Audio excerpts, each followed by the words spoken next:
Hello students, welcome to Learn India Everyday platform run by Alcaro Career Institute। मैं doctor Manoj, आपकी physics faculty. आज के इस session में हम डिस्कस करने वाले हैं कुछ न्यूमेरिकल्स को जो बेस्ड हैं कॉम्बिनेशन ऑफ रेजिस्टेंसेस के टॉपिक पे। तो स्टार्ट करते हैं आज के सेशन को। तो बच्चों, हमारे पास आज जो प्रॉब्लम है वो है find total resistance between the point A and B. और हमें यहाँ दो सर्किट्स दिए हुए हैं, यह है हमारा फर्स्ट सर्किट और यह है हमारा सेकंड सर्किट। हमें यहाँ फाइंड आउट करना है टर्मिनल 1 या ए और टर्मिनल बी के बीच का रेजिस्टेंस कितना होगा। तो इस रेजिस्टेंस को फाइंड आउट करने के लिए हमें सबसे पहले ये आइडेंटिफाई करना पड़ेगा कि इस गिवन नेटवर्क में से कौन से रेजिस्टेंसेस सीरीज में जुड़े हुए हैं और कौन से रेजिस्टेंसेस पैरेलल में जुड़े हुए हैं। और इसके लिए हम एक कंसेप्ट यूज करते हैं और वो कंसेप्ट होता है हम इन दोनों टर्मिनल में से किसी भी एक टर्मिनल से करंट को एंटर कराएंगे और सेम करंट को सेकंड टर्मिनल से बाहर निकालेंगे। तो देखते हैं, मान लीजिए मैं टर्मिनल ए से एक करंट I को एंटर कराता हूं। जैसे ही ये करंट इस फर्स्ट जंक्शन के ऊपर जहां ये रेजिस्टेंस R1 और R2 एक दूसरे से जुड़ते हैं वहां इंसिडेंस होगी, तो इस पॉइंट के ऊपर ये करंट दो पार्ट में डिवाइड होगी। हम ये अज्यूम कर लेते हैं कि R1 रेजिस्टेंस में फ्लो होने वाली करंट है I1 और R2 रेजिस्टेंस में करंट जाती है I2। ये I1 जो करंट है ये रेजिस्टेंस R1 में से होती हुई लास्ट में इस टर्मिनल B तक पहुंचेगी। मैं इसको यहां लिख लेता हूं I1। अब ये जो करंट है I2 ये इस R2 में से फ्लो होगी और अगेन इस पॉइंट के ऊपर ये करंट दो पार्ट में डिवाइड होगी। हम अज्यूम कर लेते हैं R3 रेजिस्टेंस में फ्लो होने वाली करंट है I3 और R4 रेजिस्टेंस में फ्लो होने वाली करंट है I4। तो हम ये देख सकते हैं कि ये दो नोड्स ऐसे हैं, मैं इन नोड्स को नाम दे देता हूं। ये है मेरा नोड N1 और ये है नोड N2। हम इनको नोड भी कह सकते हैं, हम इन्हें जंक्शन भी कह सकते हैं। ये वो दो पॉइंट होते हैं जिन पॉइंट के ऊपर दो या दो से ज्यादा ब्रांचेज आके और जुड़ती हैं। तो अगर मैं बात करूं N1 की तो यहां करंट दो पार्ट में डिवाइड होती है। इसी तरह से नोड N2 पे भी करंट दो पार्ट में डिवाइड होती है। तो जहां भी करंट डिवाइड होती है हम ये मान के चलते हैं कि ये जो ब्रांचेज हैं ये एक दूसरे के साथ पैरेलल हैं। और अब अगर मैं वापस इन करंट्स को मर्ज करता हूं तो यहां से आई करंट I3 और I4 और यहां आके ये करंट वापस सम होके और हो जाएगी I2 और पॉइंट B के ऊपर मुझे अगेन करंट मिलेगी I। तो जितनी करंट हमने यहां से एंटर कराई उतनी ही करंट पॉइंट B के ऊपर हमें वापस मिलती है। अब जहां जहां भी करंट डिवाइड हुई है उन रेजिस्टेंसेस को हम अज्यूम करके चलेंगे पैरेलल में। तो सबसे पहले हम इस N2 नोड के पास के इस पार्ट को सॉल्व करेंगे। तो यहां जो रेजिस्टेंस R3 और R4 है वो दोनों पैरेलल में हैं और दोनों पैरेलल में हैं तो मैं अगर इतने पार्ट के इक्विवेलेंट रेजिस्टेंस को R5 लिखता हूं तो हमने ऑलरेडी फॉर्मूला पढ़ा हुआ है कि R5 इक्वल टू दो रेजिस्टेंसेस एक दूसरे के साथ पैरेलल में हैं तो इक्विवेलेंट रेजिस्टेंस होगा R3 R4 upon R3 plus R4। R3 की वैल्यू है 8, R4 की वैल्यू भी 8 ओम अपॉन 8 प्लस 8। ये मैं लिख सकता हूं 64 डिवाइडेड बाय 16 और मैं अगर इसको सॉल्व करता हूं तो मेरे पास आंसर आएगा 4 ओम। हम इसको यूं भी कह सकते थे कि अगर मेरे पास दो सेम वैल्यूज के रेजिस्टेंसेस हैं और मैं उनको पैरेलल में अगर ऐड कर रहा हूं तो हमेशा उनका इक्विवेलेंट रेजिस्टेंस इन दोनों रेजिस्टेंसेस के वैल्यू के हाफ हो जाता है। तो हमारे पास इस नोड N2 के ऊपर जो नेटवर्क में दो रेजिस्टेंसेस हैं इसका इक्विवेलेंट रेजिस्टेंस आ जाएगा 4 ओम। अब ये जो मेरे पास 4 ओम है इस 4 ओम को हम सीरीज में लेके चलेंगे R2 के साथ और मैं मान लेता हूं कि ये रेजिस्टेंस मेरा होता है R6।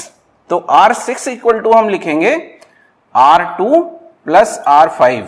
अब R2 की वैल्यू मेरे पास है 2 ओम और R5 की वैल्यू हमने निकाली है 4 ओम। इन दोनों को हम ऐड कर देंगे तो R6 की वैल्यू मेरे पास आ जाएगी 6 ओम। अब देखें ये नोड है N1 इस N1 नोड के ऊपर एक ब्रांच है R1 और इस तरफ का ये पूरा नेटवर्क इस N1 नोड से लेके और इस N2 नोड से होते हुए वापस यहां तक हमने इसको सॉल्व करके और इसकी वैल्यू निकाल ली है R6 और इस R6 की वैल्यू है हमारे पास 6 ओम। हम ये कह सकते हैं कि ये जो R6 रेजिस्टेंस है ये R1 के साथ पैरेलल में होगा क्योंकि इस नोड के ऊपर करंट दो पार्ट में डिवाइड होती है। तो अगेन हम यहां R इक्विवेलेंट का फॉर्मूला लगाएंगे और हम लिखेंगे R1 into R6 divided by R1 plus R6। हम इसकी वैल्यू पुट करें। R1 की वैल्यू है हमारे पास 3, R6 हमें पता है, हमने कैलकुलेट किया है 6 और नीचे आ जाएगा 3 प्लस 6, 6 3 जा 18, 6 प्लस 3 को हम लिख सकते हैं 9। तो मेरे पास यहां वैल्यू आ गई 2 ओम। तो इस तरह से हम इन नेटवर्क से करंट को फ्लो करा के और ये देख सकते हैं कि कौन से रेजिस्टेंसेस पैरेलल में हैं और कौन से रेजिस्टेंसेस सीरीज में हैं और फिर हम step to step R equivalent की वैल्यू कैलकुलेट कर सकते हैं। तो फर्स्ट पार्ट में हमने कैलकुलेट किया R इक्विवेलेंट इक्वल टू 2 ओम जो इस पॉइंट A और B के बीच का रेजिस्टेंस है। तो हम यहां लिखेंगे RAB इक्वल टू 2 ओम। चलिए एक और क्वेश्चन लगाते हैं। सेकंड सर्किट हमें दिया हुआ है जहां एक सर्कुलर वायर का एक रिंग बना हुआ है और इसके सेंटर पॉइंट के साथ, इस सेंटर पॉइंट को हम नाम दे देते हैं O। इस सेंटर पॉइंट O के साथ 4 रेजिस्टेंसेस यहां स्मॉल r वैल्यू के जोड़ के और दिखाए गए हैं। इस तरफ से एक ब्रांच इस पेरिफेरी के साथ अटैच नहीं है जिसको नाम दिया गया है A और इस पूरी पेरिफेरी को मिला के और यहां एक पॉइंट है B और हमें बोला गया है कि हमें फाइंड करना है total resistance between point A and B। अब देखें, जब भी हमारे पास वायर के ऊपर कुछ पॉइंट दिए हुए होते हैं, जैसे ये पॉइंट है X, इस पॉइंट को मैं नाम दे देता हूं Y और इस पॉइंट को मैं नाम दे देता हूं Z। इस पॉइंट B, X, Y और Z के बीच में किसी भी तरह का कोई रेजिस्टेंस जुड़ा हुआ नहीं है। इस केस में हम ये अज्यूम करके चलेंगे कि ये जो चारों पॉइंट हैं B, X, Y और Z ये एक ही पॉइंट है और ये पॉइंट कहलाएगा हमारा पॉइंट B। तो मैं यहां एक पॉइंट ड्रॉ कर लेता हूं, पॉइंट B। अब अगर हम देखें तो ये जो 3 रेजिस्टेंस हैं R वैल्यू के, इनका एक एक टर्मिनल जुड़ा हुआ है इस पॉइंट B के साथ। तो हम इस सर्किट को रीड्रॉ करेंगे और 3 रेजिस्टेंसेस लेंगे जो एक दूसरे के साथ पैरेलल में जुड़े हुए हैं पॉइंट B के साथ और इनकी वैल्यू हमें दी है स्मॉल r, लेकिन इस पॉइंट O के ऊपर इनके सेकेंड एंड जुड़े हुए हैं। तो मान लें ये हमारा पॉइंट है O। अब इस O से लेके और A पॉइंट के बीच में एक स्मॉल r वैल्यू का एक रेजिस्टेंस और लगाया हुआ है और इस पॉइंट को मैं नाम दूंगा A। अब मुझे रेजिस्टेंस कैलकुलेट करना है पॉइंट A और पॉइंट B के बीच का। तो हम क्या करेंगे, A पॉइंट से करंट को एंटर कराएंगे। मान लीजिए इस करंट की वैल्यू है I। ये करंट आगे बढ़ेगी और जैसे ही इस पॉइंट O के ऊपर जाएगी ये 3 पार्ट में डिवाइड हो जाती है। मान लीजिए इन करंट की वैल्यू है I1, I2 और I3 और वापस पॉइंट B के ऊपर मुझे करंट मिलेगी I। हमने ये पढ़ा था जहां भी करंट डिवाइड होती है वो ब्रांचेस पैरेलल में होती हैं और यहां ये जो रेजिस्टेंसेस हैं इनकी वैल्यू सेम है और साथ में ये पैरेलल में जुड़े हुए हैं। तो मैं अगर इन तीनों रेजिस्टेंसेस का इक्विवेलेंट रेजिस्टेंस निकालता हूं तो मैं इसको लिख सकता हूं R/3। इस रेजिस्टेंस की वैल्यू कितनी होगी, R/3 और ये जुड़ा हुआ है इस रेजिस्टेंस R के साथ। तो मैं इस सर्किट के लिए अगर R इक्विवेलेंट की वैल्यू निकालना चाह रहा हूं तो इस R/3 को मुझे ऐड करना पड़ेगा इस रेजिस्टेंस R के साथ क्योंकि इसके साथ सीरीज में जुड़ा हुआ है।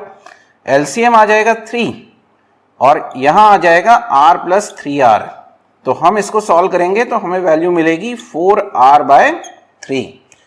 तो हम ये कह सकते हैं कि पॉइंट A और B के बीच का जो रेजिस्टेंस है वो हमारा निकला 4R/3।